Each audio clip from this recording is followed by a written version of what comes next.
Hey guys, RJ243 here, and in case you didn't notice, I got my hair cut, but that doesn't matter, because today I'm doing my top 6 Sonic the Hedgehog 3 stages. Now, this list is based on solely my opinion, and one other thing, it's not going to be the top 12 because, well, I'm not doing the Sonic and Knuckles stages in one video.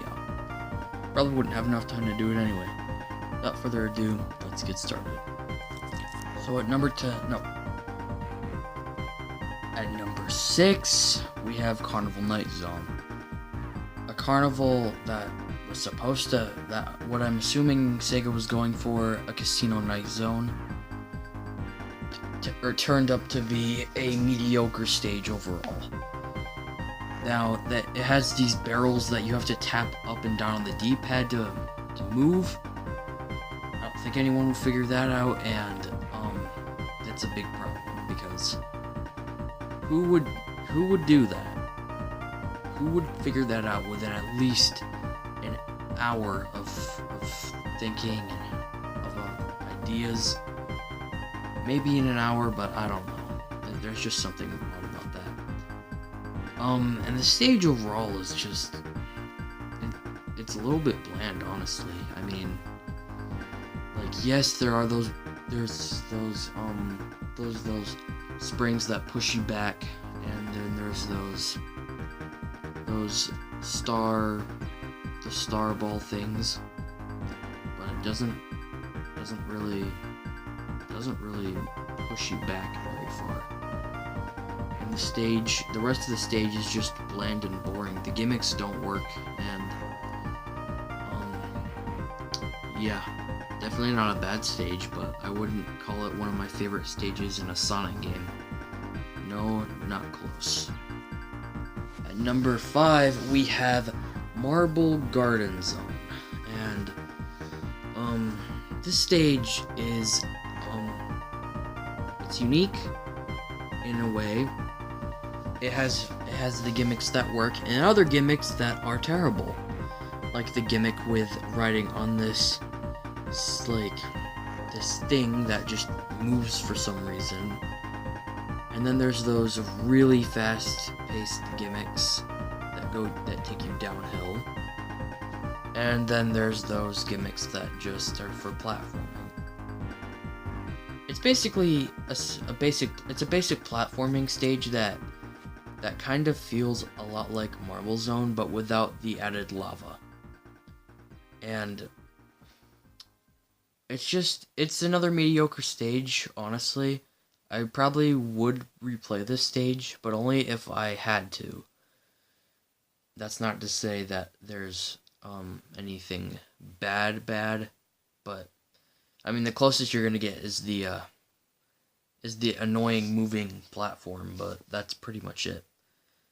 And the end boss is kind of unique, considering you have to use Tails to hover in the air while you're defeating him, but that's it.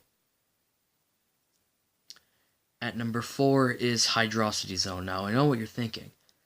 Why is Hydrocity Zone so at number 4? For anyone that likes Sonic 3 a lot. Because this stage is basically speed underwater. And usually underwater Sonic stages don't work. That's not the case here. This stage features amazing water segments. Like, how do I say this? Like, in Act 2, there's these hand things that grab you, and then they speed you off in the course. And it can even be underwater. And you get to run on water. The only time it ever happens in a 2D Sonic game. Also, I do like the bosses a little bit, but if I had to pick which one I like better, I would say the second boss, because the first boss is too easy. They're both easy, but I just think the second boss is actually more of a challenge. At number 3, we have Angel Island Zone. And This zone is probably the most the, the most creative out of the bunch. The first zone in the game, and definitely the most creative. Reason, because halfway through the first act, the forest lights on fire. Think about it. A forest, well, not really a forest, more like a jungle, but a jungle that's not on fire, it gets caught on fire, and yeah, all the graphics just turn like instantly into, oh my god, it turned on fire. And yeah, that transition, it's really cool. And this stage also has all three of the elemental shields, so you can experiment and figure out how to utilize them to your advantage.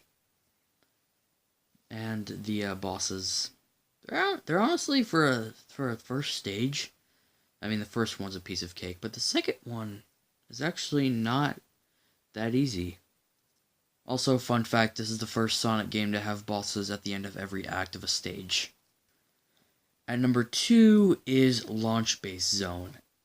It's the final act. It's the final stage in the third game, if you don't count Sonic and Knuckles, and it's definitely a good final act stage. Especially the final boss, who has the best music in the entire soundtrack, and the entire stage is really amazing in general.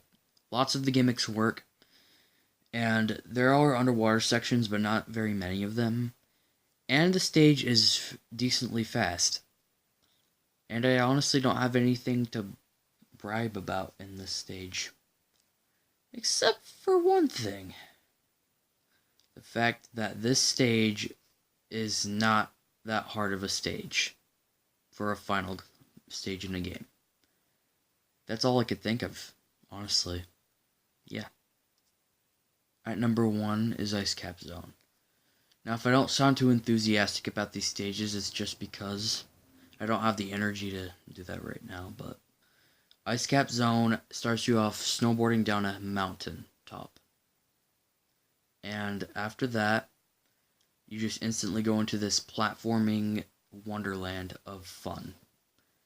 The bosses also kind of help out in this case, because second one is decently challenging and the first one is also decently challenging. The music is definitely the best in the entire game, without a doubt. My favorite soundtrack in the, well, no, not the best, well, best level soundtrack, but in terms of soundtrack overall, no. Anyway, yeah, the underwater parts of this level basically kill you, so yeah, but you don't have to worry about them because there's only one. And yeah, it's not too hard of a stage, but it's decent. So there you have it, my top 6 Sonic 3 stages. Next I will do my Sonic and Knuckles stages, but I just wanted to get this one out of the way because, yeah, I felt like getting it out of the way.